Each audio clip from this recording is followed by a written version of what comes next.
मंत्री जमीर अहमद खान ने बाढ़ और सांप्रदायिक झड़पों के पीड़ितों की मदद के लिए एक योजना संत्वना शुरू की।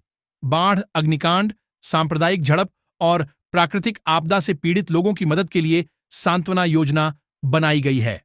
आवास और अल्पसंख्यक कल्याण मंत्री जमीर अहमद खान ने गुरुवार को यहां कर्नाटक अल्पसंख्यक कल्याण निगम द्वारा आयोजित एक समारोह में इस कार्यक्रम की शुरुआत की और कहा कि इस योजना का उद्देश्य प्राकृतिक आपदाओं और सांप्रदायिक झड़पों के पीड़ितों को पुनर्वास के लिए 5 लाख रुपए का आरण देना है।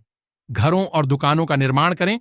5 लाख रुपए की कुल आरण राशि में से 50% आरण होगा और शेष सब्सिडी होगी। ब्याज दर 3% होगी। इस पैसे से पीड़ित कोई नया व्यवसाय या अन्य नौकरी शुरू कर सकते हैं। उन्होंने कहा कि यह योजना अल्पसंख्यक समुदाय के परिवारों के लिए काफी मददगार होगी।